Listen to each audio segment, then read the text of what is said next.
हरे कृष्णा कृष्णा कृष्णा हरे हरे, हरे राम राम राम हरे हरे। हरे कृष्णा। आप सभी भक्तों और माताओं का हार्दिक स्वागत है आज की श्रीमद् भागवतम की इस कक्षा में। स्वागतम सुस्वागतम। और हम चर्चा करें श्रीमद् भागवतम के छठे स्कंद के 9वें अध्याय पर, जिसका नाम है वृत्रासुर राक्षस का आविर्भाव। तो जल्दी से हम रिकैप करते हैं, हमने क्या पढ़ा था।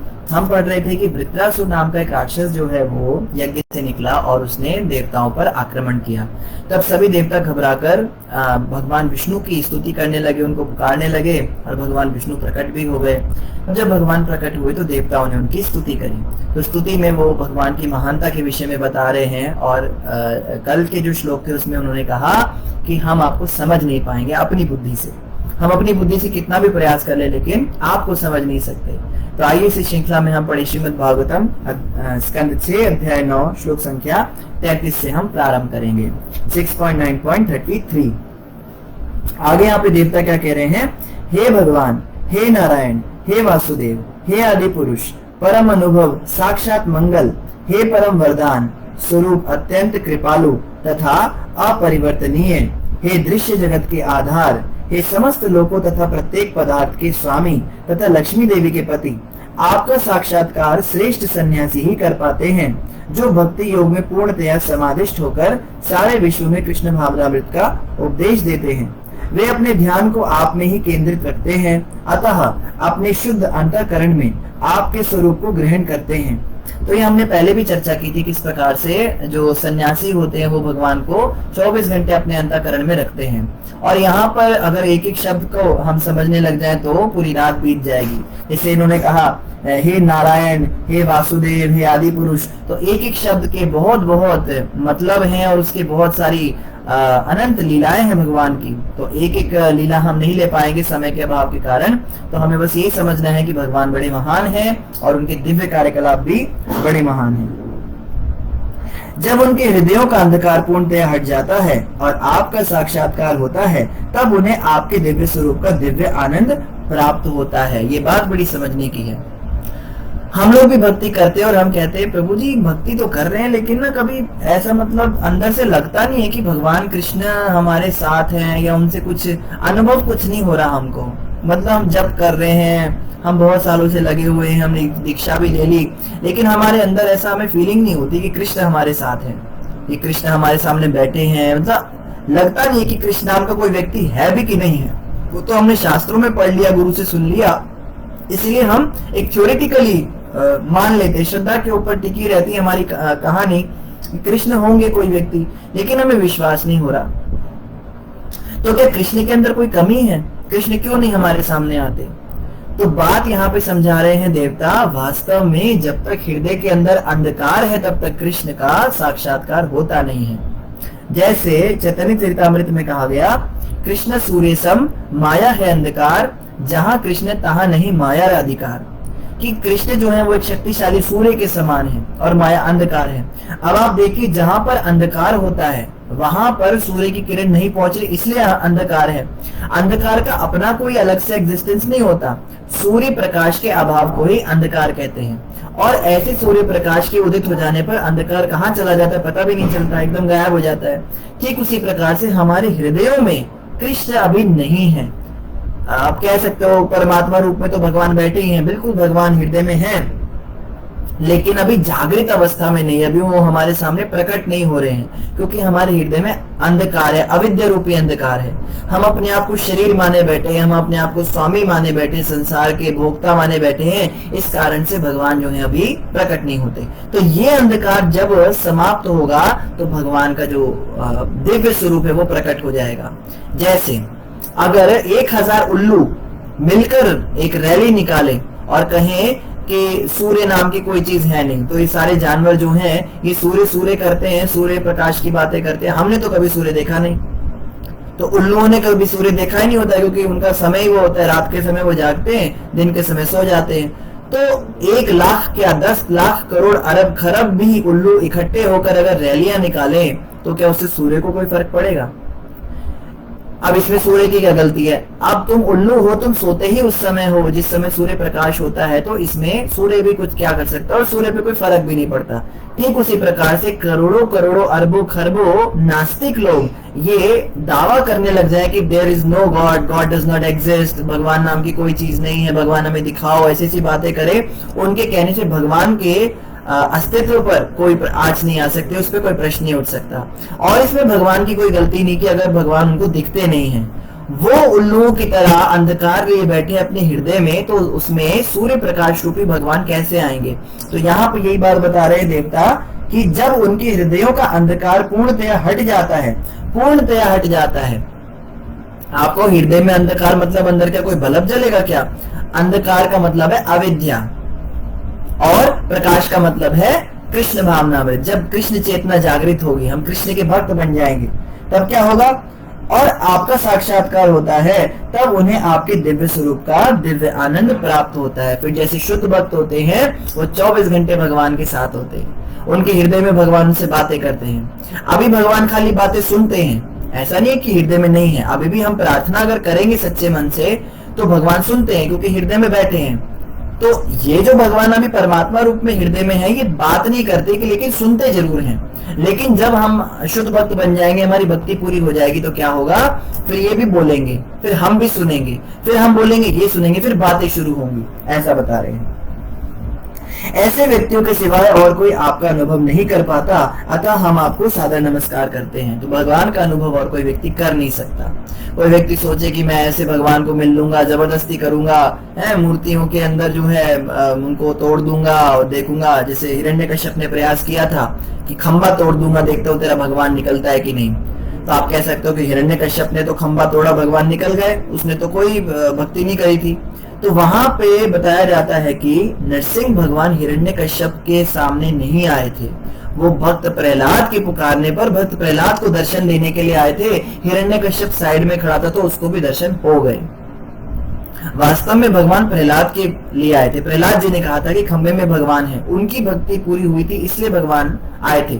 और हिरण्यकश्यप को दर्शन इसलिए हुए क्योंकि वो प्रहलाद के बायोलॉजिकल फादर थे।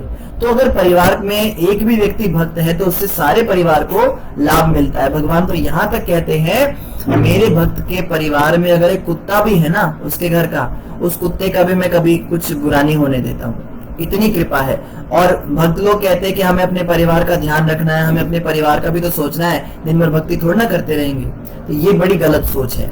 कृष्ण कहते हैं, अनन्यास चिंतयन्तो माम ये जना पर्युपासते तेषां नित्याभ्युक्तानां योगक्षेमं वहाम्यहम्। जो अनन्य भाव से मेरा भजन करता है, अनन्य मतलब मेरे अलावा और किसी को जानता नहीं, केवल मेरी भक्ति करता है। और ऐसे अनन्य भक्त के लिए भगवान क्या कहते हैं? तेषां नित्याभ्युक्तानां, जो भी उसकी आवश्यकताएं होती हैं रोजमर्रा की, उसकी जो जरूरतें होती हैं, मैं स्वयं अपने कंधे पर उठाकर लाता हूँ। और उसके पास जो वस्तुएं हैं उसकी मैं रक्षा करता हूँ, उसके परिवार की, उसके घर की, उसके समाज की, उसके नाम की, हर चीज की भगवान जो है सुरक्षा करते हैं। ऐसे अभी रिसेंट की एक छोटी सी घटना है, हमारे एक इस्कॉन के भक्त के साथ घटी थी। अब ये नहीं पता कि भगवान का चमत्कार था या क्या था, ज्यादा पुरानी बात नहीं है, अभी 20-30 साल पुरानी बात है। एक भक्त है, वो आर्मी के अंदर काम करते हैं, आर्मी के अंदर कुछ वो वहां के कोई ऑफिसर हैं। तो कैंप जा रहा था हमारा वृंदावन के लिए, तो वृंदावन यात्रा जा रही थी। प्रभु जी ने सबको फोन किया कि आप भी चलिए, आप भी चलिए। तो उन्हें भी फोन चला गया, वो आते थे मंदिर में। तो उनको बोला कि आप वृंदावन कभी नहीं जाते हो, हर बार जो है बहाने बना देते हो, इस बार आपको चलना पड़ेगा। उन्होंने कहा, प्रभु जी मैं कुछ भी कर लूं, मुझे छुट्टी नहीं मिलने वाली, क्योंकि यहाँ पर छुट्टी लेने का प्रोसेस अलग होता है, मुझे बहुत पहले से फाइल डालनी पड़ेगी अगर मुझे छुट्टी चाहिए तो प्रभु जी ने बोला कि इस बार हम कुछ नहीं सुनेंगे, आप भगवान पर विश्वास रखो और आ जाओ। उन्होंने कहा, अगर मैं चला गया इस तरह से बिना बताए तो मेरी नौकरी छूट जाएगी, मैं वापस नहीं आ पाऊंगा फिर यहाँ पर। तो प्रभु जी ने कहा, इतना क्या डरते हो, भगवान पे कोई विश्वास नहीं है क्या आपको?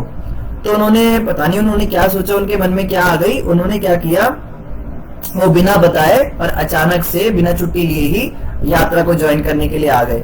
अब वो तो यात्रा को ज्वाइन करने के लिए आ गए, लेकिन उन्होंने क्या किया, फोन स्विच ऑफ कर दिया। उन्होंने कहा, प्रभु जी मुझे फोन पे बात नहीं करनी, अगर मैं फोन ऑन रखूंगा तो किसी का फोन आ जाएगा, मेरी यात्रा खराब हो जाएगी। अब मैंने सोच लिया, नौकरी रहेगी ठीक है, नहीं रहेगी तो कृष्ण की इच्छा। 5-6-7 दिन तक खूब ब्रज यात्रा करी, कीर्तन किया, भगवान का नाम जप किया, डर भी लग रहा था, झूठ की बात नहीं है, उनको डर भी लग रहा था, लेकिन उन्होंने कहा चलो जो होगा देखा जाएगा। 6-7 दिन के बाद जब वापस गए तो चुपचाप अपने ड्रेस में जाकर अपने कुर्सी पर बैठे और वहां पर अटेंडेंस रजिस्टर उनका आया और वो क्या देखते हैं, वो बड़े हैरान रह गए। उन्होंने फोन किया तुरंत प्रभु जी को और बोला, प्रभु जी 6 दिन की मेरी अटेंडेंस प्रेजेंट लगी हुई है और ये किसने लगाई है मुझे कुछ नहीं पता। और वहां पे सब कुछ नॉर्मल चल रहा था, उन्होंने ना किसी से पूछा ना किसी ने कुछ बताया, बस अटेंडेंस रजिस्टर में प्रेजेंट लगी हुई थी।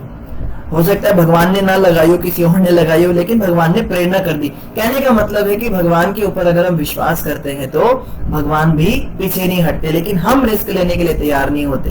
तो भक्त जब भी भक्ति भाव से भगवान को याद करते हैं तो भगवान अवश्य उनकी मदद करते हैं, इसमें कोई संदेह नहीं है। आगे देवता कह रहे, हे भगवान आपको किसी आश्रय की आवश्यकता नहीं है। भगवान को किसी आश्रय की आवश्यकता नहीं है। कोई कहता है कि कृष्ण ने जो है माखन चुराया, उनको भूख लगती थी। कृष्ण को माखन की आवश्यकता नहीं अपनी भूख मिटाने के लिए। कृष्ण में भूख तो उन्होंने बनाई है ना, ये उनकी लीलाएं हैं उनके भक्तों के प्रति। वो गोपियां, वो ग्वालिनी गांव की, वो सुबह सुबह भगवान को याद करती थी कि काश आज ठाकुर जी हमारे घर में आए, हमारे घर में आके माखन चुराएं। तो जैसे एक भजन भी है, शाम मेरे गली में तू आ जाना, मेरा भी माखन तू खा जाना, हो मेरा भी माखन तू खा जाना। गोकुल से घर मेरा है बड़ी दूर, गोकुल से घर मेरा है बड़ी दूर, मुरली वाले तू आना जरूर, अरे मुरली वाले तू आना जरूर। ऐसे बड़ा सुंदर भजन है, भजन बड़ा लंबा है। तो गोपियां खुद ही बुलाती थी कि ठाकुर जी आज आप मेरे घर में जरूर आना, आज मेरा माखन खाना। और सीधे आके भगवान माखन खा लेंगे कटोरी और चले जाएंगे तो उसमें आनंद नहीं। ऐसे चोरी चोरी आएंगे पीछे से और ढूंढेंगे, और गोपियां चुप चुप के देखती है भगवान की लीलाएं। ये भगवान की विशेष लीलाएं हैं अपने भक्तों को आनंदित करने के लिए। जिस गोपी का भगवान ने माखन खाया उसको कोई समस्या नहीं है, वो बस यशोदा जी के पास ऐसे ही जाती है, कुछ कंप्लेन करती है और यशोदा जी उनको समझाती है और वो वापस आ जाती है, उसको कोई समस्या नहीं। तो तेरे बाप का क्या जाता है? तुम लोग जो चिल्लाते हो भगवान तो चोरी करते हैं, जब जिसके घर में करी उसको कोई समस्या नहीं, तुमको समस्या होगी, तुम्हारा क्या चला गया? ये लोग जो होते हैं जो इस तरह की बातें करते हैं, इनको बोलो तुम माखन की बात करते हो। जब भगवान कृष्ण ने चावल का दाना खाया था और दुर्वासा मुनि के 10,000 शिष्यों का पेट भर गया था, उस लीला के बारे में आप क्या कहेंगे? तब इनके मुंह पे ताले लग जाते हैं। ऐसा कैसे हो सकता है? एक चावल भगवान ने खाया द्रौपदी के देगड़े से और दुर्वासा मुनि के 10, ये नहीं हो सकता। मतलब जो माखन वाली लीला है वो सही है और दुर्वासा मुनि वाली झूठ है। एक तरफ कृष्ण की जो चीरहरण लीला है, भगवान ने गोपियों के नहाते हुए गोपियों के वस्त्र चुरा लिए, देखो कैसा आपका भगवान है। और दूसरी तरफ बताओ कि द्रौपदी को जब भगवान ने वस्त्र दिए उस समय द्रौपदी की मदद पूरे ब्रह्मांड में कोई नहीं कर पाया। उसकी लाज बचाने के लिए भगवान कृष्ण ही एकमात्र उनकी मदद कर पाए। उस लीला के बारे में आप क्या कहेंगे? तो उसके बारे में हम वो गलत लिखा है, ऐसे कैसे हो सकता है? मतलब जो चीज तुमको अच्छी लगती है क्योंकि तुम चाहते हो कि कृष्ण को हमें समर्पण ना करना पड़ जाए, कहीं कृष्ण को हमें भगवान ना मानना पड़ जाए, कहीं हमें भक्ति ना करनी पड़ जाए, नहीं तो हमें भी 16 माला करनी पड़ेगी, सुबह 4 बजे उठना पड़ेगा, मांस मछली छोड़ना पड़ेगा। इस डर से तुम भगवान की उन लीलाओं को तो मान नहीं रहे हो जिसमें वो परम भगवान है, लेकिन तुम उनको क्रिटिसाइज करना चाहते हो। और जो लोग भगवान की भक्ति में लगे हैं वो भी तुम्हारी आंखों में खटक रहे हैं कि ये क्यों सही रास्ते पे चल रहे हैं अगर हम खराब रास्ते पे। उनको भटकाने के लिए फिर तुम ऐसी बातें करते हो कि उन्होंने मक्खन खाया, उन्होंने कपड़े चुराए। तो इस प्रकार के जो लोग हैं इनका कोई उदाहरण नहीं। तो यहाँ पे कह रहे भगवान को किसी आश्रय की आवश्यकता नहीं। ये भगवान की लीलाएं हैं कि भगवान अपनी आवश्यकताएं बना लेते अपने भक्तों से कि मुझे अपने भक्तों की जरूरत है। वास्तव में भगवान आत्मा राम है, उनसे उन्हें किसी की आवश्यकता नहीं है। कृष्ण जो है पूर्ण है। ओम पूर्णमदा पूर्णमिदं पूर्णात् पूर्णमुदच्यते पूर्णस्य पूर्णमादाय पूर्णमेवावशिष्यते। भगवान पूर्ण है, उन्हें किसी वस्तु की या व्यक्ति की आवश्यकता नहीं। भौतिक शरीर से रहित होने पर भी आपको हमारे सहयोग की अपेक्षा नहीं रहती, क्योंकि आप इस दृश्य जगत के कारण हैं और अपरिवर्तित रूप में ही इसके भौतिक अवयवों की पूर्ति करते हैं। अतः आप स्वतः इसकी सृष्टि, पालन तथा संहार करते हैं। तो भी भौतिक कार्यों में व्यस्त प्रतीत होते हुए भी आप समस्त भौतिक गुणों से परे हैं। अतः आपके दिव्य कार्यकलापों को समझ पाना बड़ा कठिन है। देवता कह रहे हैं, देखो देखने में ऐसा लगता है कि आप हम पर आश्रित हैं। देखिए ना, जैसे बारिश का डिपार्टमेंट जो है ये इंद्रदेव के पास है, सूर्यदेव का कार्य है सारी सृष्टि में ऊर्जा देना, रोशनी देना, और इसी प्रकार से वरुण देव को जो सेवा मिली हुई है वो जल भरने की मिली हुई है, वायु देवता को ऑक्सीजन और ये सब अलग अलग जो वायु होती है उनको मेंटेन करने की सेवा मिली हुई है। तो देखने से लगता है कि भगवान को इनकी आवश्यकता है। देवताओं के द्वारा भगवान सृष्टि का संचालन करते हैं और ये सही भी है, लेकिन देवता कह रहे हैं वास्तव में आपको हम में से किसी की आवश्यकता नहीं।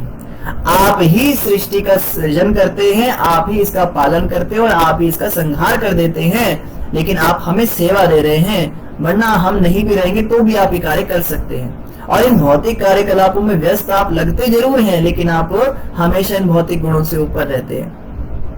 आपको देखने में लगेगा कृष्ण को कितनी मशक्कत करनी पड़ रही है, गाय का दूध निकाल रहे हैं, कृष्ण गोवर्धन चढ़ रहे हैं और गवों को चरा रहे हैं, उनको चारा खिला रहे हैं, फिर वो मुरली बजा रहे हैं, उनको कितनी समस्या हो रही होगी। या फिर अर्जुन का रथ हाँक रहे हैं और वहां पे उनको उनके हाथ में चाबुक है, चाबुक से मारते हैं और लगाम खींच रहे हैं दूसरे हाथ से। देखने में लगता है भगवान कृष्ण को बड़ी मेहनत लग रही है, पर वास्तव में कृष्ण को ये सारे कार्यकलाप करने के लिए मेहनत नहीं लगती, क्योंकि कृष्ण इन गुणों से ऊपर है। ना तो कृष्ण को कोई मेहनत लगती है, ना कृष्ण को कभी किसी पे क्रोध आता है, ना काम आता है, ना मोह आता है, ना लोभ आता है।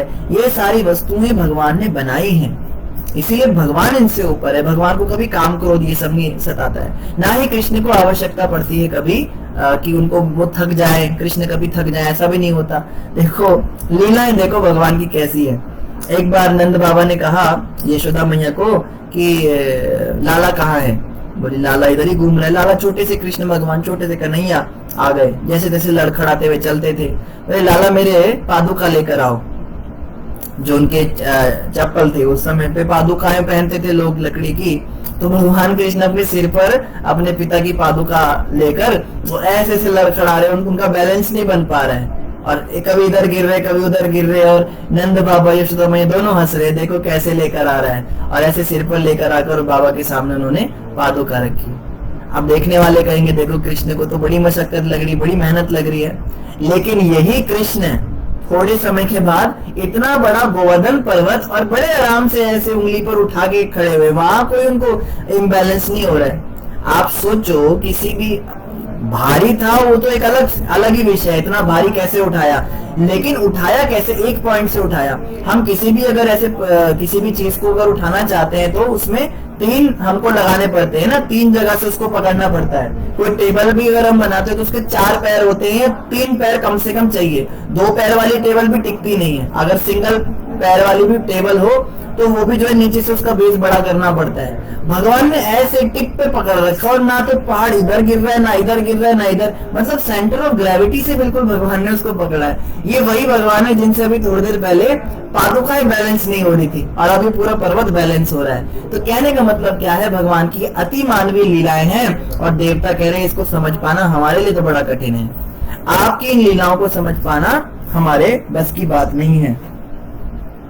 आगे क्या कह रहे हैं, यही हमारी जिज्ञासाएं हैं। सामान्य बद्ध जीव भौतिक नियमों के अधीन है और उसे अपने कर्मों का फल मिलता है। क्या आप भौतिक गुणों से उत्पन्न शरीर में सामान्य मनुष्य की भांति संसार में उपस्थित रहते हैं? तो देवता कह रहे हैं हम भी ये सोच के बड़े विस्मित रह जाते हैं कभी कभी कि आप जब साधारण मनुष्य के वेश में आते हैं संसार में तो आप ऐसे कार्यकलाप करते हो, आपको तो हम नहीं पहचान पाते। इंद्र देवता से गलती हो गई थी ना, भगवान को सामान्य मनुष्य समझ लिया था और उनको बारिश बरसा दी उनके गोकुल को डुबाने के लिए। तो कह रहे हम भी चक्कर में पड़ जाते हैं। आप लीला ही अब देखो, भगवान जो है ना जबरदस्त एक्टर है। जब भगवान एक्टिंग करते तो इतनी एक्सपर्ट तरीके से एक्टिंग करते हैं कि देवता भी जो है मोहित हो जाते हैं। ब्रह्मा जी मोहित हो गए। सोचो परमेश की ब्रह्मा जो लेकर गए थे सब देवताओं को क्षीर सागर पे और जिनकी प्रार्थना से भगवान आए थे, वो ब्रह्मा जी भी उनके बछड़े चुरा कर ले गए। सोचो जब ये देवता कंफ्यूज हो जाते, ये नहीं समझ पाते भगवान की सृष्टि को, तो हम और आप किस खेत की मूली हैं। और जो लोग कहते हैं कृष्ण का ये कार्यकलाप हमें समझ नहीं आता, जैसे हमारे शरीर से नाना थे, हमने कभी उनको देखा तो नहीं, पर सुना है कि उनको कृष्ण पसंद नहीं थे। राम जी उनको बड़े पसंद थे, राम के बड़े भगत थे वो, लेकिन जब कृष्ण भगवान की बात आती थी तो कहते नहीं, ये ठीक नहीं है, राम की भक्ति करो। कृष्ण उनको समझ नहीं आते थे। तो कई लोग होते हैं जो कृष्ण के कार्यकलाप को समझ नहीं पाते, तो देवता कह रहे हम नहीं समझ पा रहे भैया, तो तुम क्या समझोगे। तो मनुष्यों के लिए तो ये बिल्कुल इम्पॉसिबल है भगवान की लीलाओं को समझ पाना, अगर हम भौतिक रूप से उन्हें समझना चाहें। कृष्ण को समझना है तो उसके लिए हमारे अंदर भक्ति भाव होना चाहिए। भक्त्या माम अभिजानाति यावन् यश्चास्मि तत्वतः। अगर कोई मुझे तत्व से जानना चाहता है जैसा मैं हूँ, एज इट इज, तो उसको भक्ति करनी पड़ेगी भाई। और भक्ति का शुभारंभ होता है इस महामंत्र से, हरे कृष्ण कृष्ण कृष्ण हरे हरे, हरे राम राम राम हरे हरे। इस महामंत्र के जाप से भक्ति शुरू होती है। और भागवत श्रवण से, जो आप सभी कर रहे हैं इस समय, भागवत सुन रहे हैं, भागवत सुनने से और हरिनाम जपने से भक्ति का शुभारंभ होता है। इससे भक्ति को नवदा भक्ति कहा गया है। नवदा भक्ति मतलब इसमें 9 अंग होते हैं, तो 9 स्टेप्स होते हैं, कह सकते हैं 9 उसके अलग अलग लिम्स होते हैं भक्ति के। तो शुरुआत होती श्रवणम कीर्तनम। सबसे पहले श्रवणम, सुनो, भगवान के बारे में सुनो। जितना अधिक हम भगवान के विषय में सुनेंगे उतना अधिक हमारे अंदर उत्कंठा होगी उनको जानने की। और फिर श्रवणम कीर्तनम, अब कीर्तन करो, अब उनका नाम जपो, उनके बारे में दूसरों को सुनाओ, श्रवण कराओ। तो श्रवण कीर्तन जो है ये सबसे जरूरी है भक्ति में। फिर उसके बाद और भी है विष्णु स्मरणम, पाद सेवनम, अर्चनम, वंदनम, दास्यम, साख्यम, आत्मनिवेदनम, लेकिन सबसे जरूरी है श्रवणम और कीर्तनम। श्रवण मतलब भगवान के विषय में सुनना, कीर्तन मतलब भगवान के विषय में बोलना या उनका नाम जपना।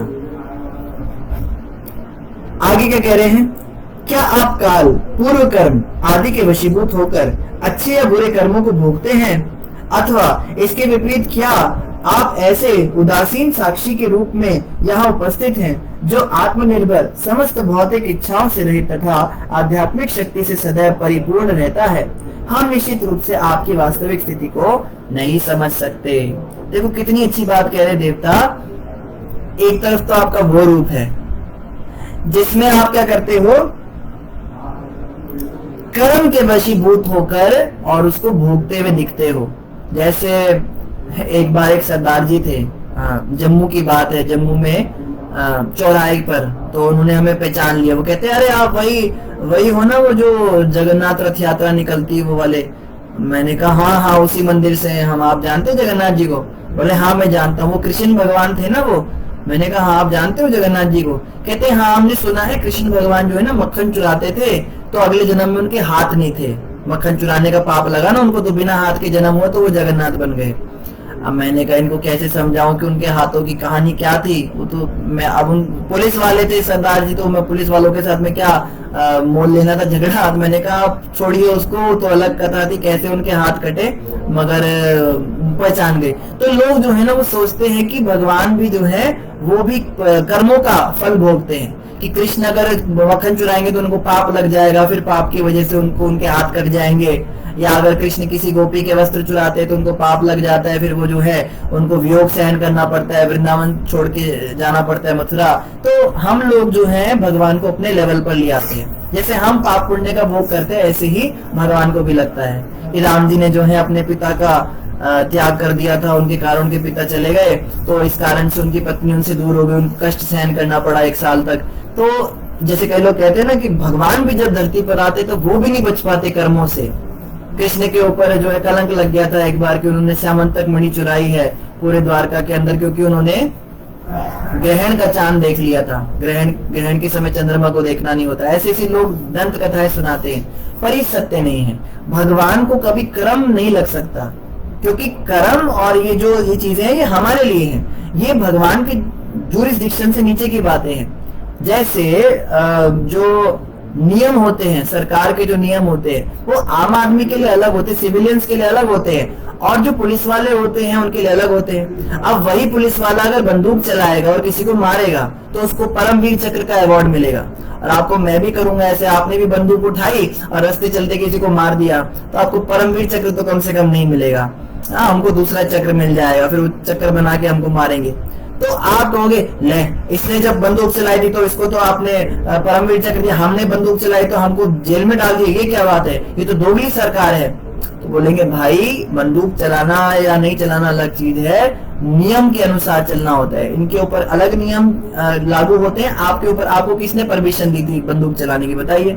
तो इस प्रकार से बहुत सारी बातें हैं जो अभी हम समझ नहीं पाते, हम भगवान की कॉपी करते गए। लोग कहते हैं भोले बाबा भांग खाते, हम भी खाएंगे, तो भोले बाबा तो जहर भी पी लेते हैं, हम थोड़ा जहर भी पी लो, फिर आप जिंदा बच जाओ तो भांग भी खा लेना। कृष्ण भगवान रासलीला करते हैं, हम भी रासलीला करेंगे, तो कृष्ण तो गोवर्धन भी उठाते हैं, आप बस खाली ऐसे ही अपना हाथ बिना ऐसी हवा में कम से कम 2-4 दिन के लिए उठा के दिखा दो। भगवान ने 7 दिन 7 रात लगातार वो 21 कोस का जो घेरा था गोवर्धन वो उठा के रखा। आप क्या भगवान बनने की कोशिश करते हैं? ऐसे छोटे भगवान थोड़ा ना बनना है। ऐसे कई लोग होते हैं। एक बार की बात है, श्रीपाद शंकराचार्य, भगवान शंकर के अवतार शंकराचार्य जी एक बार अपने शिष्यों के साथ जा रहे थे, तो उनको पता लगा कि उनके कुछ शिष्य ऐसे हैं जो उनकी कॉपी करने लगे हैं। अब शंकराचार्य जी तो समर्थवान थे, समर्थ को नहीं दोष गुसाई, समर्थवान लोगों को कोई दोष नहीं लगता, वो कुछ भी कर सकते हैं। तो उनके कुछ शिष्य उनकी कॉपी करने लगे थे, हम भी ब्रह्म है, हम भी भगवान है। तो शंकराचार्य जी ने क्या किया, एक दुकान पे गए चलते चलते रास्ते में, और एक शराब की दुकान थी, मदिरालय, वहां पे जाके जो है एक शराब का बोतल रखी थी, उसके सामने उन्होंने हाथ जोड़े और बोला सर्वमिदं खलु ब्रह्म, सब कुछ ब्रह्म है। ब्रह्म मतलब सब कुछ भगवान है, शराब में भी भगवान है, मुझ में भी भगवान है, और फिलॉसफी ठीक भी है उनकी, सब में भगवान है। तो उन्होंने क्या किया, शराब पूरी पी ली, पूरी बोतल पी गए, और बोले ब्रह्म में ब्रह्म मिल गया तो ब्रह्म ही बनेगा, यानी भगवान में भगवान गए तो इसमें क्या बुरा। तो उनके कुछ शिष्य बड़े खुश हुए, बहुत बढ़िया, उन्होंने भी क्या किया, सर्वमिदं खलु ब्रह्म, सर्वमिदं खलु ब्रह्म, वो भी शराब पी गए। तो शंकराचार्य जी देख रहे थे कौन कौन ऐसा कर रहा है। कुछ शिष्यों ने नहीं पिया, उन्होंने कहा नहीं हमारे गुरुजी कर सकते हैं, हम नहीं कर सकते ऐसा। तो शंकराचार्य जी थोड़ी और आगे गए, वहां पे एक लोहार की दुकान थी, और लोहार की दुकान पर कहा क्या करा उन्होंने, पिघला हुआ लोहा पड़ा था, लावा, लोहा होता है ना पिघला हुआ लोहार का, लाल रंग का एकदम जलता हुआ, और वहां पे शंकराचार्य जी ने कहा सर्वमिदं खलु ब्रह्म, और वो पिघला हुआ लोहा भी पी गए। बोले ब्रह्म में ब्रह्म गया तो क्या हुआ। अब उन्होंने मुड़ के देखा अपने शिष्यों को जो शराब पिए थे, अब वो एक दूसरे को देखने लगे, लोहा कौन पिएगा। शंकराचार्य जी ने कहा गेट आउट, निकलो तुरंत, तुम गुरु की कॉपी करना चाहते हो तो आधी कॉपी क्यों कर रहे, पूरी करो, ये भी पियो फिर तुम शराब पी गए तो इस प्रकार से आधे भगवान हम बनना चाहते हैं कि हम नशा करेंगे तो हम भोले भंडारी बन जाएंगे, हम रासलीला करेंगे तो हम कृष्ण। अरे पूरे बनो ना, आधे आधे क्या बनते हो। तो इस प्रकार के जो लोग हैं ये फालतू की बातें करते हैं। तो देवता यहाँ पे कह रहे हैं कि आप जब मानवीय लीलाएं करते हैं तो आप ऐसा लगता है देखने में जैसे आपको कर्मों का फल भोगना पड़ रहा है, लेकिन अभी आप जिस रूप में हमारे सामने खड़े हैं, हमें लग रहा है हमारे समस्त सृष्टि के मालिक आप है, सब नियंता आप है, सब कुछ आप चला रहे हैं। आपका असली रूप कौन सा है ये समझने में हम समर्थ नहीं हो पा रहे, वो रूप है या ये रूप है, ये रूप है या वो रूप है। तो देवता कह रहे हैं आपको समझ पाना हमारे लिए समर्थ नहीं है, हम समर्थवान नहीं है। बड़ी सुंदर स्तुति कर रहे देवता। देखो देवताओं की इन स्तुतियों को पढ़कर हमें एक बात तो समझ जानी चाहिए कि हम किसी के कहने में आकर भगवान को लेकर अपने मन में कोई धारणा ना बना ले, या कोई व्यक्ति कहे आपके भगवान ऐसा क्यों करते वैसा क्यों करते, तो हम कंफ्यूज ना हो जाए। कम से कम हम समझे कि देवता भी भगवान की लीलाओं को नहीं समझ पा रहे, तो हम समझ नहीं पाएंगे। प्रयास कर सकते हैं, लेकिन भक्ति के द्वारा अगर हम भक्ति करेंगे भगवान की तो शायद हम उनको थोड़ा बहुत समझ पाएंगे। आगे देवता क्या कह रहे हैं, हे भगवान सभी विरोधों का आप में तिरोधान होता है, आपके अंदर सारे विरोध जो है उनका तिरोधान हो जाता है। विरोध मतलब पैराडॉक्स, पैराडॉक्स मतलब एक व्यक्ति एक ही समय पे खड़ा भी है और चल भी रहा है, मोशन में भी और नहीं भी है, इसको पैराडॉक्स कहते हैं। एक व्यक्ति एक ही समय पे राइट भी जा रहा है लेफ्ट भी जा रहा है, ऐसा कभी हो नहीं सकता। लेकिन देवता कह रहे हैं आपके अंदर ये सारे विरोध जो हैं आकर समाप्त हो जाते हैं। हम देखते हैं पीछे बताया ना विरोध, कभी लगता है कर्म कर रहे हो, कभी लगता है भगवान हो, कभी लगता है इंसान हो, ये सब जो है आपके अंदर समाप्त हो जाते हैं। हे ईश्वर, क्योंकि आप परम पुरुष अनंत दिव्य गुणों के आधार परम नियंता हैं, अतः आपकी ऐसी महिमा बद्ध जीवों की कल्पना के परे है, बद्ध जीवों की कल्पना के परे है। कोई कल्पना शक्ति से, कोई थॉट प्रोसेस से, कोई फिलॉसफी देके या कोई जो है लॉजिक लगाकर आपको समझ नहीं सकता। जहां पर इंसानों की बुद्धि काम करना बंद होती है वहां से आपकी महिमा शुरू होती है। अब बताइए कैसे भगवान को समझा जाए। आप कहते हो भगवान के दर्शन करने हैं, मैं कहता हूँ दर्शन तो बड़ी दूर की बात है, पहले भगवान को समझ तो जाओ वो है क्या, कौन है भगवान, उनका क्या स्वरूप है, क्या उनका स्वभाव है। हम समझ ही नहीं सकते भगवान को, तो दर्शन क्या खाक करेंगे। ऑब्वियसली कर सकते हैं, दर्शन भी करें कई भक्तों ने, लेकिन पहले उनको समझना है ना। अब यहाँ तो देवता कह रहे हम तो समझ नहीं सकते, तो भैया समझने का प्रयास छोड़िए, भक्ति में मन को लगाना है। अगर हम भक्ति अच्छे से करेंगे भगवान की, महामंत्र का जप करेंगे, हरे कृष्ण कृष्ण कृष्ण हरे हरे, हरे राम राम राम हरे हरे, तो इसके प्रभाव से क्या होगा, धीरे धीरे भगवान स्वयं अपने आप को हमारे अंदर प्रकाशित करेंगे। जैसे रामायण में कहा गया है, सोई जाने ही जेई दियो जनाई। भगवान को वही जान पाता है जिसको भगवान जनाना चाहते हैं। भगवान अगर कहेंगे ना हाँ ये व्यक्ति मुझे समझ जाए, तो भगवान उसके अंदर शक्ति डालेंगे, वो भगवान को समझ जाएगा। लेकिन अपने प्रयास से कोई कोशिश करेगा, ये शास्त्र पढ़ के मैं भगवान को समझ जाऊंगा, ये किताबें पढ़ के समझ जाऊंगा, या ये योग करके साधना करके इस मंत्र का जाप करके ऐसे उल्टे लटक के तपस्या करके समझ जाऊंगा, अपनी बुद्धि से हम कभी भगवान को समझ नहीं सकते। भगवान चाहेंगे तो हम समझ पाएंगे, और भगवान किसको चाहेंगे समझाना, भगवान उसको समझाना चाहेंगे जो भक्त होगा। तो अगर हम भक्ति पे ध्यान दे ज्यादा, तो ऑटोमेटिक हमें भगवान समझ में आने लगेंगे, बजाय कि हम भगवान को हमें भगवान दिखाओ, हमें ये कराओ, भगवान समझाओ, इसके बजाय हमें भक्ति में अपने मन को लगाना चाहिए।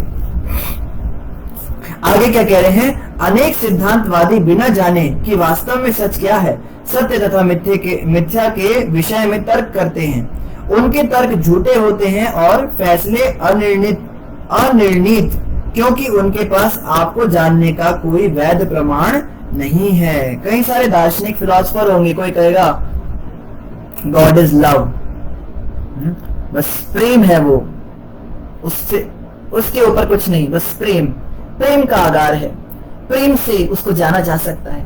आप अपने संबंधियों से प्रेम करो, वही ईश्वर है, वही खुदा की बंदगी है। जैसे एक भंवरा एक फूल से प्रेम करता है, जैसे धूप हरी हरी घास से प्रेम करती है, बस प्यार ही भगवान है, प्यार सब कुछ है। ऐसे फिलॉसफी देंगे वो लोग। या एक और बाबा है, वो क्या कहते हैं, भगवान एक नियम का नाम है, नियम कानून का नाम है। कानून लगाने थे संसार में, तो अब सृष्टि बनाई, अब लोग तो जो है उनको डराना था, अब लोग क्या करेंगे कि गलत काम करेंगे, अपराध करेंगे, तो डराने के लिए कॉन्सेप्ट बना दिया कि भगवान नाम का एक आदमी होता है, वो मारेगा तुमको, अगर तुम झूठ बोलोगे तो मारेगा, अगर तुम गलत काम करोगे, चोरी करोगे तो भगवान मारेगा। भगवान असल में कुछ है नहीं, लेकिन ये कॉन्सेप्ट बना दिए डराने के लिए, ताकि समाज में एक अराजकता ना फैले। अच्छी बात है भगवान का कॉन्सेप्ट बनाना, लेकिन वास्तव में कोई भगवान नाम का व्यक्ति होता नहीं है, वो केवल एक डराने के लिए लोगों को, एक नियम कानून अच्छे रहे, अच्छा कॉन्सेप्ट है वैसे, इससे लोग डरते हैं भगवान नाम की चीज से, बट भगवान असल में कुछ होता नहीं। या कोई फिलॉसफी, ऐसे बहुत सारे लोग अलग अलग फिलॉसफी देते हैं। तो यहाँ पे देवता कह रहे हैं ये लोग झूठे हैं, मक्कार हैं, एक नंबर के धोखेबाज हैं, ये धोखा दे रहे हैं हमको। ऐसे फिलोसफर्स के चक्कर में हमको नहीं पड़ना। आजकल बहुत सारी संस्थाएं चल रही है, भारत के अंदर तो इतनी संस्थाएं हो गई, कोई संस्था कहती है ये है, कोई संस्था कहती है भगवान वो है, कहता है God is light, God is love, God is darkness, God is fear, पता नहीं क्या क्या बोलते हैं। पर वास्तव में भगवान क्या है, ये श्रीमद् भागवत से हमें पता चलेगा, ये भक्ति मार्ग से हमें पता चलेगा कि भगवान एक व्यक्ति है, गोविंदम आदि पुरुषम तमहम भजामि, उनका नाम गोविंद है और वो परम पुरुष है, उन्होंने सब कुछ बनाया है। तो ऐसे फिलोसफर्स के जो दावे हैं, इनके चक्कर में हमें नहीं पड़ना चाहिए, क्योंकि उनके मन धर्म ग्रंथों के झूठे निष्कर्षों से विक्षुब्ध रहते हैं, अतः वे यह नहीं समझ पाते कि सत्य क्या है। अब ये लोग जो हैं, ये शास्त्रों में बहुत ज्यादा उलझ जाते हैं। तो चलो बिल्कुल ही झूठे लोगों की अभी हमने बात करी, जो लोग लव और ये सब कहते हैं। कुछ लोग होते हैं जो शास्त्रों से प्रमाण देते हैं, बोलेंगे हमने अथर्ववेद पढ़ा है, हमने ऋग्वेद पढ़ा है, हमने देवी भागवत पढ़ा है, हमने रामायण पे पीएचडी की है, हमने महाभारत पे स्कॉलरशिप की हुई है, हम बाइबल के बड़े जानने वाले, हम कुरान के अंदर उसके हाफिज हैं। तो इस प्रकार के जो लोग जो धर्म ग्रंथों की बातों में आकर और अपने अंदर ज्ञान का अहंकार लेकर घूम रहे कि हमने बड़ा कुछ पढ़ लिया, ये लोग तो महा कंफ्यूज रहते हैं, क्योंकि धर्म ग्रंथों में बहुत सारी विरोधी बातें होती हैं। कहीं पर बोला जाएगा कि शिव बड़े हैं, कहीं पर बोला जाएगा दुर्गा बड़ी हैं, कहीं बोला जाएगा अल्लाह का कोई रूप नहीं है, कहीं बोला जाएगा अल्लाह सिंहासन पर बैठे थे जब उन्होंने मोहम्मद को कुरान का संदेश दिया। तो विरोधी बातें लिखी होती है। कई कहते हैं जीसस ही गॉड है, कोई कहते हैं जीसस गॉड नहीं, उनके बेटे हैं, गॉड कोई और है। तो विरोधी बातें होने की वजह से ये लोग खुद ही कंफ्यूज हो जाते हैं। तो बहुत ज्यादा शास्त्रों को पढ़ने से भी व्यक्ति जो है निष्कर्ष पर नहीं पहुंच पाता कि वास्तविकता क्या है। अब जब वो खुद ही कंफ्यूज है, वो लोगों को क्या जवाब देगा। अभी जैसे एक यूट्यूबर है, यूट्यूब पे बहुत वो बाबा फेमस है, मैं उनका नाम नहीं लूंगा। तो उन बाबा जी से किसी ने प्रश्न किया, भगवान कौन है आप हमें बताइए। अब इसका जवाब क्या है, कृष्ण ही भगवान है। 1 सेकंड का आंसर था, लेकिन उन्होंने क्या आंसर दिया, भगवान तो बस वही है जो आप सोचो। वास्तव में तो एक ऊर्जा है, वो ऊर्जा सब दुनिया को संचालित कर रही है, उस ऊर्जा के हाथ से सब कुछ होता है, वो महानतम है, उसके अंदर ऐसा होता है वैसा होता है। दुनिया भर की उन्होंने कहानी सुना दी और अंत में जो है लोगों ने तालियां बजा दी। भाई पता नहीं क्या क्या बोल गए, समझ में किसी को नहीं आया क्या बोल गए, लेकिन सब तालियां बजाते हैं कि इनको बड़ा ज्ञान है। तो शास्त्रों को पढ़ के ज्ञान जरूर हो गया उनको, लेकिन निष्कर्ष पे नहीं पहुंचे ना। जैसे प्रभुपाद जी के समय पर एक मायावादी व्यक्ति आया वहां पर, सन्यासी। तो प्रभुपाद जी की एक शिष्या थी, वो शिष्या उनसे पूछती है कि आपके हिसाब से भगवान कौन है। तो उसने बड़ा लंबा चौड़ा आंसर दिया, जैसे बाबा की मैंने आपको बात बताई यूट्यूब वाले, ऐसे उसने कहा ऐसा वैसा, निराकार निरपेक्ष ये सब। तो वहां पे एक सरस्वती नाम की छोटी सी बच्ची खड़ी हुई थी। वो बच्ची बुक डिस्ट्रीब्यूशन करती थी प्रभुपाद जी के नाम का, छोटी सी थी, कुछ 5-7 साल की रही होगी। प्रभुपाद ने कहा, Saraswati who is God. Saraswati कहती Krishna is the supreme personality of God. And Prabhupada कहते छोटी सी बच्ची को पता है भगवान कौन है, तू इतना बड़ा सन्यासी हो गया, इतने शास्त्र पढ़ के तूने केवल अपने दिमाग में कूड़ा कबाड़ा इकट्ठा कर रखा है। अब तूने इतना ज्ञान ले लिया, तेरे को इतना ही समझ में नहीं आया, निष्कर्ष ही नहीं निकला कि कृष्ण भगवान है, तूने पता नहीं दुनिया भर की बातें बोल दी। ये सब जो है, ये सब तू जो बातें बोल रहा है, इनको बोलने के बाद में भी तू खुद भी कंफ्यूज है और तेरे को सुनने वाले भी कंफ्यूज। तो वास्तव में बहुत ज्यादा शास्त्र पढ़कर भी हम भगवान को नहीं समझ सकते। यही नहीं, देवता कहते इतने में कहानी खत्म नहीं होती, ये लोग तो है ही, और सुनिए। यही नहीं, सही सही निष्कर्ष प्राप्त करते समय उनकी उत्कंठा दूषित रहती है, जिससे उनके सिद्धांत आपका वर्णन करने में असमर्थ रहते हैं, क्योंकि आप उनकी भौतिक बुद्धि से परे हैं। अब कह रहे हैं अगर कोई निष्कर्ष पे पहुंच भी गया कि कृष्ण ही परम भगवान है, मान लो कोई इतना विरला कोई आ गया, कोई साक्षात उसने और हृदय से उसने एक्सेप्ट कर लिया कि हाँ कृष्ण ही परम भगवान है, तो भी क्या होगा, सही सही निष्कर्ष प्राप्त करने पर भी उसकी उत्कंठा दूषित रहेगी। अब वो आपकी महिमा गाना चाहेगा। अब कोई व्यक्ति कहेगा अगर कृष्ण परम भगवान है तो उन्होंने ऐसा क्यों किया, रासलीला क्यों की, अब उसका जवाब नहीं दे पाएगा। वहां पे उसकी दूषित बुद्धि से जो निकलेंगे तर्क, सामने वाले को कन्विंस नहीं कर पाएगा। तो मतलब अगर कोई इस निष्कर्ष पे पहुंच भी गया कि परम भगवान कौन है, तो इसका ये मतलब नहीं कि वो दूसरों को भी कन्विंस कर पाए। अब कन्विंसिंग पावर हर किसी के अंदर होती नहीं। प्रभुपाद जी के अंदर बड़ी जबरदस्त कन्विंसिंग पावर थी। चाहे तो क्रिश्चियन मिशनरी हो, क्रिश्चियन नन्स हो, मुसलमानों के मौलवी हो, हिंदुओं में ही अपने अलग अलग धर्म, ये जो पंथ के लोग हैं संप्रदाय के, कोई साइंटिस्ट हो, कोई नास्तिक हो, कोई लॉजिकल व्यक्ति हो, कोई फिलोसफर हो, हर किसी को प्रभुपाद जी कन्विंस कर लेते थे कि कृष्ण ही परम भगवान है। ये दिव्य शक्ति प्रभुपाद जी में थी। आप प्रभुपाद जी के कन्वर्सेशन सुनिए, यूट्यूब पे प्रभुपाद जी के कन्वर्सेशन हैं अलग अलग लोगों के साथ, या मॉर्निंग वॉक लेक्चर्स हैं उनके, जिसमें साइंटिस्ट को वो चुनौती देते हैं। तो प्रभुपाद जी के पास ये पावर थी, लेकिन ये शक्ति हर किसी के पास होती नहीं। क्यों? उनके सिद्धांत आपका वर्णन करने में असमर्थ रहते हैं। तो जो लोग भगवान का विषय में उनके सिद्धांत देना चाहते हैं, प्रिंसिपल्स की, भगवान के बिना दुनिया कैसे चल रही है, या ऐसे कुछ सिद्धांत दे देते हैं वो, लेकिन वो ठीक से उसको प्रॉपर किसी के सामने प्रस्तुत नहीं कर पाते, लोग कन्विंस नहीं हो पाते। लोग कहते हैं आपकी बातें तो सुन ली, मगर अंदर से हमको वो अंदर से आवाज नहीं आ रही है, हम पूरी तरह सेटिस्फाइड नहीं हुए, लोग ऐसा बोलते हैं ना। क्यों? अब ऐसा क्यों होता है, आप पूछोगे ऐसा क्यों होता है? जब वो समझ गए तो वो कन्विंस क्यों नहीं कर पा रहे? क्योंकि देवता बता रहे हैं, क्योंकि आप उनकी भौतिक बुद्धि से परे हैं। हेलो, ये कारण है, क्योंकि भगवान हमारी भौतिक बुद्धि से परे हैं। हम हमारे लॉजिक और हमारे जो सिद्धांत, हमारे प्रिंसिपल्स, इस सब से भगवान बड़े परे की चीज है। एक साइंटिस्ट थे, जहां तक मुझे याद है न्यूटन थे, उन्होंने कहा for science God is at the end and for spirituality God is in the beginning. Newton भगवान में मानते थे, बहुत बड़े साइंटिस्ट हुए हैं, आपने उनकी थ्योरी सुनी होंगी, न्यूटन के पोस्टुलेट्स भी होते, थ्योरीज भी होती है। तो वो कहते हैं साइंस के लिए, विज्ञान के लिए भगवान अंत में है, हम अंत में भगवान के पास ही पहुंचेंगे।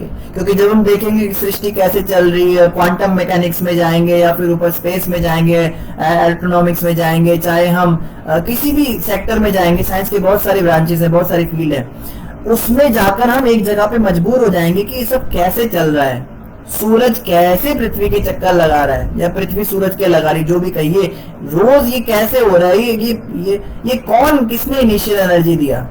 एक मूर्ख ने कहा कि एक बहुत बड़ा धमाका हुआ और धमाके से जो है अपने आप सृष्टि बन गई।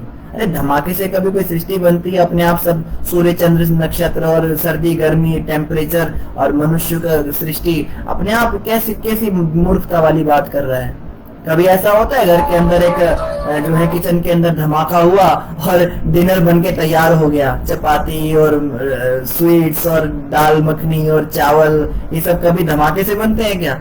अगर ऐसा होता तो मार्केटों में ना ये डायनामाइट बिकते। हम आप मानो शाम को आप जाओ, मंडी लगी हुई है धमाकों की, बोले ये डिनर का धमाका है, ये ब्रेकफास्ट का धमाका है, आप कहते ये कितने का है, बोले 100 रुपए का धमाका है, इसमें 20 लोगों का खाना बन जाएगा।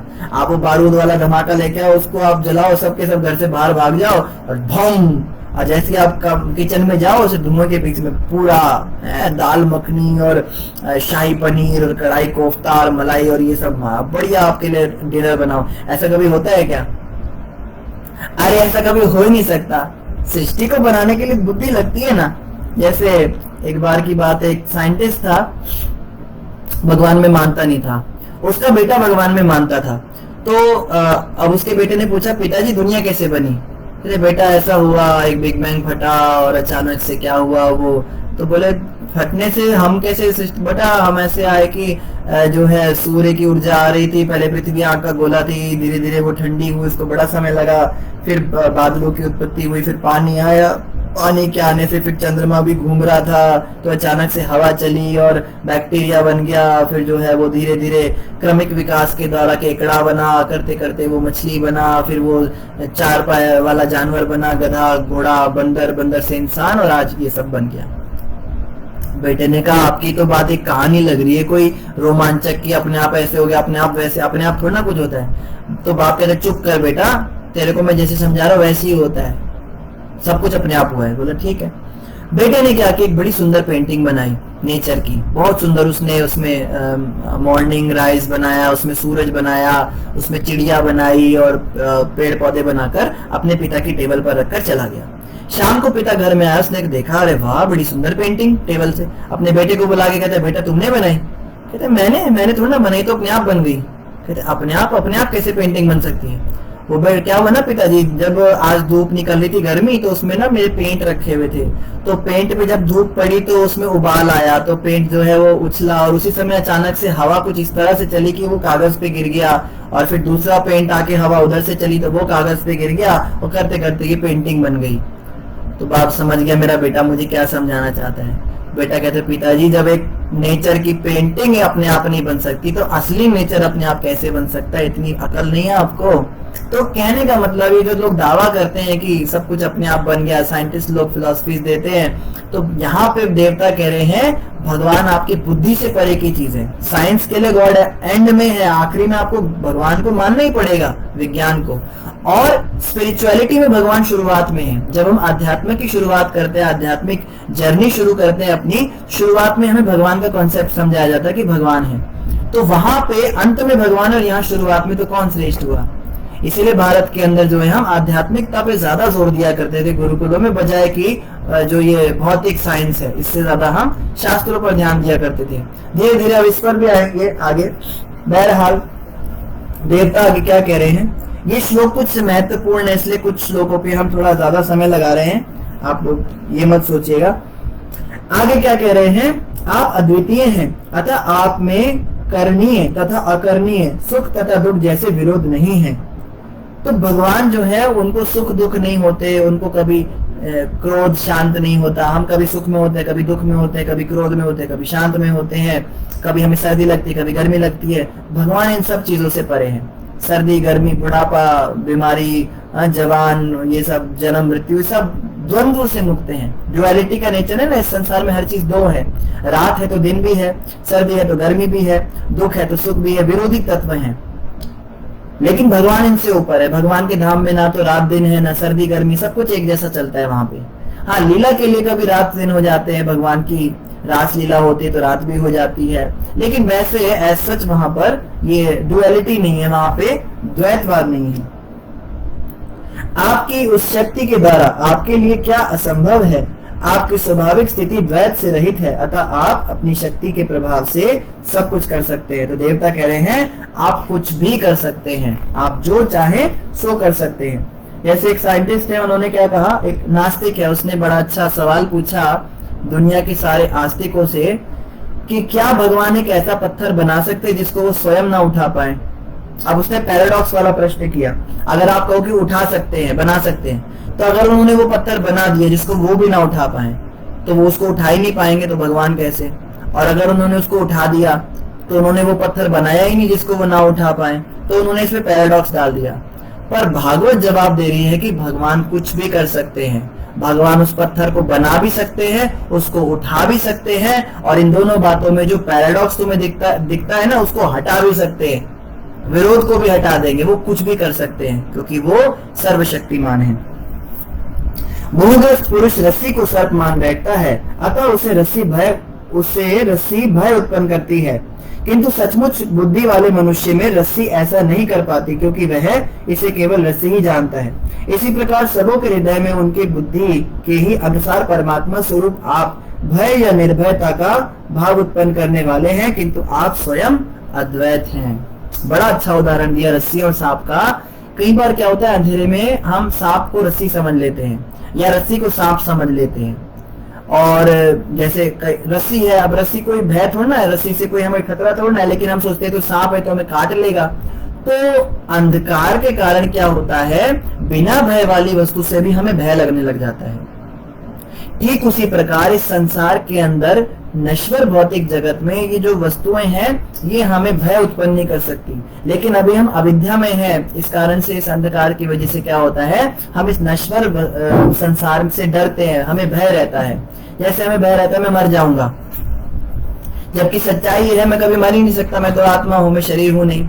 हमें डर लगता है कल का खाना कहाँ से आएगा, परसों का सिलेंडर कहाँ से आएगा। मैं भी इसमें शामिल हूँ, हम सभी को भय रहता है कि आज का भोजन हो गया, अब रात्रि का भोजन कैसे करेंगे, 10 साल बाद क्या करेंगे, 15 साल बाद क्या करेंगे, सेविंग्स कैसे होंगी, जॉब छूट गई तो कमाई कैसे करेंगे। जब मैं सच्चिदानंद आत्मा हूँ तो फिर मुझे किस बात का भय है? जब मेरे परमात्मा श्री कृष्ण हैं जो 84 लाख योनियों को भोजन करा रहे हैं, तो मुझे नहीं कराएंगे? और किस्मत से जो मेरा भाग्य में लिखा वो आएगा ही आएगा। लेकिन ये सारी वस्तुएं जो रस्सी हैं, संसार में वास्तव में भय की कोई चीज नहीं। अविद्या रूपी अहंकार की वजह से कि मैं कुछ कर रहा हूँ, मेरा ये शरीर है, मेरा नाम रुद्रदास है, मैं कुछ करके दिखाऊंगा, इस अहंकार की वजह से मैं हमेशा भयभीत स्थिति में रहता हूँ। मैं इसी को सांप समझे बैठता हूँ कि सबसे जो वस्तुएं हैं, इनके ना होने से मुझे कुछ लोप हो जाएगा, मेरे अंदर कुछ कमी रह जाएगी, या मेरा जीवन बेकार हो जाएगा। ये डर मुझे हमेशा सता के रहता है। किंतु भगवान अद्वैत है, भगवान को कभी किसी से कोई डर नहीं रहता।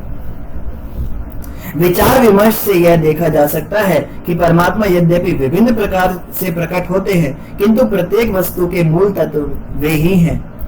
देखो, कई बार ऐसा लगता है कि भगवान किसी वस्तु से प्रकट हो रही है। बड़ी अच्छी बात कही देवताओं ने, ये पॉइंट डिस्कस करना बहुत जरूरी है आज। आप सभी इसको ध्यान से सुनिएगा, हम भी ध्यान से बोलने का प्रयास करेंगे। भगवान देखने में लगते हैं कि किसी से प्रकट हो रहे हैं। कृष्ण को देखकर लगता है कि उन्होंने देवकी के गर्भ से जन्म लिया। राम को देखकर लगता है उन्होंने कौशल्या के गर्भ से जन्म लिया, लेकिन वास्तव में ऐसा है नहीं। क्योंकि अगर ये कॉन्सेप्ट लागू होता है तो फिर तो नरसिंह भगवान ने खंबे से जन्म लिया, तो क्या उनके माता पिता सीमेंट और बजरी होंगे? समझिए बात को, भगवान कभी भी कहीं भी कैसे भी निकल सकते हैं। अब वराह भगवान की बात करें तो वो तो ब्रह्मा जी की नाक से निकले, तो क्या हम ये कहेंगे कि ब्रह्मा की नाक की गंदगी जो है वो वराह भगवान बन गए? भगवान प्रकट होने के लिए कुछ भी चुन सकते हैं। वो माता के गर्भ से आ सकते हैं, वो खंबे से आ सकते हैं, किसी की नाक से आ सकते हैं, या समुद्र मंथन के समय जो अचानक से जल से प्रकट हो सकते हैं धन्वंतरी के रूप में। तो भगवान जो है वो कभी कहीं से प्रकट होते नहीं है। सूर्य जैसे प्रकट और अप्रकट होता है, ऐसे भगवान आते और जाते सृष्टि में। सूर्य अगर सुबह पूर्व दिशा से उगता है तो हम ये नहीं कह सकते कि पूर्व दिशा सूर्य की माँ है और पश्चिम दिशा ने उसको मार दिया, पश्चिम दिशा उसका कातिल है, कि भगवान को एक बहेली ने तीर मारा कृष्ण भगवान के पैर पे और भगवान की मौत हो गई, तो बहेली ने उनको मार दिया। ऐसा नहीं है, ये लीलाएं हैं भगवान की विशेष। वो बलि जो राजा बलि थे, बलि ही थे शायद, हाँ, तो बाली ने क्या किया था, भगवान राम ने उसको छुप कर मारा था। तो भगवान ने कहा चल, तो उसने कहा आप चुप कर मेरे को मारा। भगवान ने कहा अगले अवतार में तू मुझे मार लियो। तो वो इस प्रकार से वो उनका बदला लेने के लिए आया, लेकिन भगवान एक तीर से तो नहीं मर सकते थे, ये बात तो कंफर्म। भगवान कभी मर ही नहीं सकते। अद्वैतम अच्युतम अनादिम अनंत रूपम, ब्रह्मा जी कहते हैं आप कभी मरते नहीं, आपकी कभी मृत्यु नहीं हो सकती। तो ये लीलाएं होती है भगवान की। लेकिन मूर्ख लोग क्या कहते हैं, कृष्ण का जन्म इनसे हुआ और कृष्ण को मारा इन्होंने, मगर ये बात सत्य नहीं है। वास्तव में भगवान जो है ऐसे प्रतीत होते हैं। दोबारा से सुनिए, विचार विमर्श से यह देखा जा सकता है कि परमात्मा यद्यपि विभिन्न प्रकार से प्रकट होते हैं, किंतु प्रत्येक वस्तु के मूल तत्व वे ही हैं। वो विभिन्न प्रकार से प्रकट जरूर हो रहे हैं, लेकिन मूल वस्तु वही स्वयं भगवान है, उन्हीं से सब कुछ आया है। भगवान किसी से नहीं आए, सब कुछ भगवान से आया है। संपूर्ण भौतिक शक्ति इस संसार का कारण है, किंतु यह शक्ति उन्हीं से उद्भूत है, अतः वे ही समस्त कारणों के कारण हैं और बुद्धि तथा इंद्रियों के प्रकाशक हैं। हम कहते हैं ना भगवान क्या है, कारणों के कारण है, सर्व कारण कारणम। तो कारणों के कारण का मतलब क्या होता है, कारण का मतलब होता है कॉज। जैसे लैपटॉप है या मोबाइल फोन है, ये एक इसका कारण है साइंटिस्ट की वजह से ये एग्जिस्टेंस में आया। अब साइंटिस्ट जो है उसका कारण ढूंढे तो उसका कारण उसके माँ बाप है, वो उनके द्वारा आया। उसका कारण ढूंढे उसके माँ बाप। तो सारे कारणों का अंतिम कारण अगर हम ऊपर जाए तो भगवान से सब कुछ आया। भगवान से ब्रह्मा जी आए, ब्रह्मा जी से ऋषि मुनि आए, ऋषि मुनियों ने आगे अपनी संतानें बनाई, जिनको कहते हैं हमारे कुल देवता हैं। यहाँ हमें स्कूल के हम ये ऋषि हमारे कुल देवता हैं। तो सर्व कारण कारणम मतलब हमारा जो कारण है उसके भी कारण भगवान कृष्ण है। तो सारी सृष्टि आप कह सकते हो नेचर, भौतिक प्रकृति नेचर है ना, अल्टीमेटली नेचर से हम सब आ रहे हैं, ये सारे जितना संसार है नेचर से बना। नेचर भी भगवान कृष्ण की अध्यक्षता में कार्य करती है। कृष्ण गीता में कहते हैं मया अध्यक्षेण प्रकृति सूयते से चराचरम, मेरी अध्यक्षता में ये प्रकृति कार्य करती है। तो नेचर जो है वो हमारा कारण है और भगवान कृष्ण नेचर का भी कारण है, इसीलिए उनको कहते हैं सर्व कारण कारणम। कृष्ण जो है कॉज ऑफ ऑल कॉजेज है, कारणों की भी कारण है। आगे क्या कह रहे हैं, वे प्रत्येक वस्तु में परमात्मा रूप में देखे जाते हैं, उनके बिना प्रत्येक वस्तु मृत हो जाएगी। परमात्मा रूप में आप परम नियंता ही एकमात्र शेष बचे हैं। तो देवता कह रहे हैं अगर भगवान नाम का एलिमेंट निकाल दो ना तो सारी सृष्टि जड़ हो जाएगी। जैसे अगर कोई गुड़िया है, ठीक है, उसमें आप बटन दबा रहे हो, गाना गा रही है, नाच रही है, जैसे ऐसे वो बजाने वाले खिलौने आते हैं, तो उसकी चाबी अगर आप निकाल दो, उसमें से सेल निकाल दो तो वो निष्प्राण हो जाएगी। शरीर से आप आत्मा निकाल दो तो शरीर जो है निष्प्राण हो जाता है।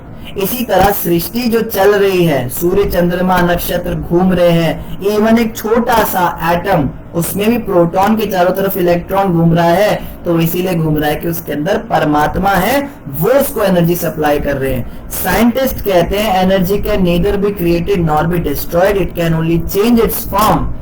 ऊर्जा ना बनाई जा सकती है, ना ऊर्जा को खत्म किया जा सकता है। ऊर्जा एक से दूसरे रूप में अपना रूपांतरण कर सकती है। जैसे काइनेटिक एनर्जी जो है वो कई बार कोई और दूसरी एनर्जी बन जाती है, ग्रेविटेशनल एनर्जी बन जाती है, या फिर पोटेंशियल एनर्जी बन जाती है, या वो जो है वो कोई और भी बहुत सारी एनर्जीज होती है। अगर आप फिजिक्स पढ़ेंगे तो एक एनर्जी से दूसरी एनर्जी में वो फॉर्म बदल रही है, लेकिन एनर्जी उसमें डाली किसने है इसका कोई जवाब नहीं। आप उस साइंटिस्ट से पूछिए कि सर इलेक्ट्रॉन को प्रोटॉन के चारों तरफ किसी ने तो घुमाया तो होगा ना, शुरू में घूम तो वो अपने आप रहे, मान गए उसमें एनर्जी है, किसी ने तो डाली ना, किसने डाली? इस प्रश्न का उनके पास कोई जवाब नहीं है। तो और इनिशियल एनर्जी संसार को चलाने के लिए जो ओरिजिनल एनर्जी थी, अब कहते हैं इनर्शिया है, ठीक है। लॉ ऑफ इनर्शिया कहता है कि अगर कोई वस्तु मोशन में है तो वो हमेशा मोशन में रहना चाहती है, अगर वो रुकी हुई है तो हमेशा रुकी हुई रहना चाहती है। हमारा प्रश्न आपसे ये है कि उसको मोशन में डाला किसने, आगे वो क्या चाहती है वो ठीक है, बट जैसे अब मान लो पृथ्वी को कहते हैं वो सूर्य के चारों तरफ घूमती है, तो किसी ने उसको घुमाया होगा ना, तभी से वो घूमती आ रही है इनर्शिया की वजह से। किसने घुमाया, इनिशियल एनर्जी किसने सप्लाई करी। भागवत के अंदर देवता कह रहे हैं भगवान ऐसा करते हैं, भगवान ने सृष्टि का सृजन किया, शुरुआत में सारी की सारी ऊर्जाएं भरी और उसके बाद में सृष्टि चल रही है। लेकिन इस बात को देवता भी ठीक से समझ नहीं पा रहे, तो बेचारे साइंटिस्ट क्या समझेंगे। इसीलिए आप इनके साथ ज्यादा बहसबाजी मत कीजिएगा, क्योंकि इनकी बुद्धि ऐसी है, इनकी बुद्धि की सोच जो है जहाँ पे समाप्त होती है वहां से तो भागवत कथा शुरू होती है। इन्हीं शब्दों के साथ आप सभी का धन्यवाद। ग्रंथराज श्रीमद् भागवतम महापुराण की जय, जगत गुरु श्रील प्रभुपाद की जय, गौर भक्तवृंद की जय। समय लगभग पूरा हो चुका है, जल्दी से आपके कमेंट्स पढ़ते हैं। अगर आप में से किसी का कोई प्रश्न है तो आप अपने प्रश्न कमेंट सेक्शन में डाल सकते हैं, आपके प्रश्नों का उत्तर दिया जाएगा। नवीन जुल्का जी ने राधे कृष्णा जी लिखा है, अरुण सिंगला जी ने हरे कृष्णा लिखा है, श्यामेश्वरी देवीदासी जी ने हरे कृष्णा प्रभु धन्यवाद प्रणाम लिखा है, और चंदना गुप्ता जी ने जय लिखा, जय श्री कृष्ण लिखा है, करुणा माता जी ने प्रणाम प्रभु जी लिखा है, शर्मिष्ठा साहू जी ने हरे कृष्णा प्रभु धन्यवाद प्रणाम लिखा है, स्नेहा तलवार जी ने हरे कृष्णा लिखा है, और रवि मग्गू जी ने लिखा है हरे कृष्णा प्रभु जी धन्यवाद प्रणाम। एकादशी व्रत की महिमा क्या है। एकादशी व्रत की महिमा ये है कि एकादशी के दिन जो अन्न खाता है उसको पाप लगता है, और व्रत जैसे सोमवार के, गुरुवार के, शुक्रवार के आप रखो तो अच्छा, आपको पुण्य मिलेगा, अगर आप नहीं रखो तो कोई नुकसान नहीं। लेकिन एकादशी एक ऐसा एक व्रत है जिसको ना करने से पाप लगता है। एकादशी के दिन अन्न में पाप का वास है। पाप पुरुष जब भगवान विष्णु के पास आया तो उसने कहा प्रभु मुझे जगह दीजिए सृष्टि में। तो भगवान ने कहा तुम 4 जगह पे रहना, जैसे तुम जो है जहाँ पे जुआ खेला जाएगा वहां तुम रहना, जहाँ पे अवैध स्त्री संग होगा वहां तुम रहना, जहाँ पे मांसाहार होगा वहां तुम रहना, जहाँ पे मदिरापान होगा वहां तुम रहना। उसने कहा ये चारों चीजें अभी तो होती नहीं है, उस समय पे नहीं होती थी। भगवान ने कहा ठीक है एकादशी के दिन अन्न में तुम वास करना। तो पाप का वास जो है एकादशी के दिन अन्न में रहता, तो एकादशी के दिन अन्न नहीं खाना चाहिए। आप फलाहार ले सकते हो, फ्रूट्स ले सकते हो, जूसेस ले सकते हो, पनीर वगैरह बड़ा कुछ आता है तो एकादशी। और दूसरा कारण क्या है, एकादशी भगवान को बड़ी प्रिय है। माधव प्रिया भगति जननी, माधव तिथि भगति जननी जतने पालन करी। माधव की तिथि है, भगवान विष्णु को सबसे प्रिय एकादशी का व्रत है। अगर आप साल का कोई भी व्रत नहीं करते हो और केवल आप 15 दिन में आने वाली एकादशी करते हो, महीने में 2 बार एकादशी आती है, साल में 24 एकादशी आती है, केवल आप एकादशी का व्रत करते हो, आपको सोमवार, गुरुवार, रविवार सारे व्रतों का फल मिल जाएगा। आप कुछ ज्यादा ही बोल रहे हो प्रभु जी, इतना थोड़ा ना होता है, इसका व्रत करने से उसका कैसे, मैं बताता हूँ कैसे। भगवत गीता में भगवान कृष्ण ने अर्जुन को एक विराट रूप दिखाया और उस विराट रूप के अंदर अर्जुन को भगवान ने सारे देवताओं के दर्शन करा दिए। तो आप मानो तब भगवान कृष्ण ने कहा मेरी पूजा करो, मुझे नमस्कार करो, माम नमस्करो, भगवान ने कहा ना। तो भगवान गीता में कहते हैं कि अगर आप मेरी पूजा करो, मुझे नमस्कार करो, उससे क्या होगा, सारे देवताओं की पूजा हो जाएगी। अब आप कृष्ण भगवान का अगर व्रत रखोगे, जो कि एकादशी उनका दिन है जिसको हरिवार भी कहते हैं, तो एकादशी का व्रत रखने से सारे देवताओं के व्रत का फल हमें मिल जाता है। ये एकादशी के व्रत की महिमा है। और एकादशी व्रत की महिमा क्या है ये हम तो पूरी तरह तो कह नहीं सकते, पर मोटे मोटे रूप में आप समझ सकते हो कि कृष्ण को प्रसन्न करने के लिए, कृष्ण भगवान को प्रसन्न करने के लिए सबसे अच्छा तरीका एकादशी का व्रत रखना। और दूसरे व्रतों को आप रखो ना रखो आपके ऊपर, लेकिन एकादशी तो रखनी ही चाहिए। तो प्रभु जी प्रयास किया हमने बताने का आपको। पूजा संदीप महाजन जी ने हरे कृष्णा लिखा है और हरि बोल भी लिखा है साथ में।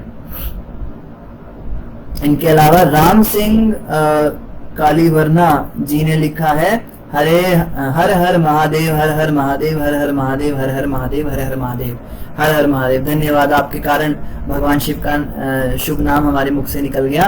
गोपीनाथ दास जी ने हरि बोल लिखा है और कीरत शर्मा जी ने लिखा है तुसी ग्रेट हो गुरु जी। धन्यवाद, असीता ग्रेट ना है तुसी ग्रेट हो कीरत जी। प्रीतम सरकार जी ने हरे कृष्णा लिखा है। बिमला कुमारी जी ने जय श्री राधे राधे लिखा है। ऋषि हरि बोल प्रभु जी, हरि बोल, आपको भी हरि बोल जी। और इसके अलावा रीटा राजू गुप्ता जी ने लिखा है हरि बोल। चंदना गुप्ता जी ने फिर से जय श्री कृष्णा लिखा है। और इनके अलावा कीरत शर्मा जी ने लिखा है ठाकुर जी ने, हाँ जी ठाकुर जी ने क्या किया, ठाकुर जी ने। शामेश्वरी देवीदासी जी लिख रही है आपको कोटि कोटि धन्यवाद। कल्याणी शिवानी जी लिख रही है राधे राधे श्याम प्रभु जी, जय जगन्नाथ प्रभु जी की। तो आप सभी का बहुत बहुत धन्यवाद आप सभी के कमेंट्स के लिए। जिन्होंने भी हरे कृष्णा दंडवत लिखा उनको हमारी ओर से भी हरे कृष्णा दंडवत प्रणाम। जय जय श्री राधे, जय जय श्री श्याम। आप सभी का धन्यवाद। इसी प्रकार से आप सभी जुड़े रहिए। हम प्रयास करते हैं रोज करने का, रोज तो नहीं कर पाते कथा। जब भी कथा हो तो आपको व्हाट्सएप के ग्रुप पे मैसेज आ जाएगा।